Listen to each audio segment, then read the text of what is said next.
কবি দেবব্রত দত্তের লেখা কবিতা সরস্বতী বিদ্যা দেবী।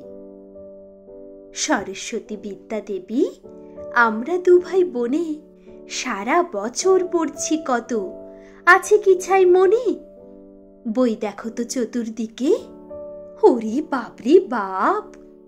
এসব ছাড়াও শেলফে আছে অনেক পড়ার চাপ। পাহাড় প্রমাণ আমরা পড়ি, নদী প্রমাণ লিখি। তুমি বলো, এই মাথাতে আর ঢোকাবো কি কি? বিদ্যা দেবী, তুমি নিজে বলবে বাবা মাকে, একটু যেন খেলতে দেন লেখাপড়ার ফাঁকে।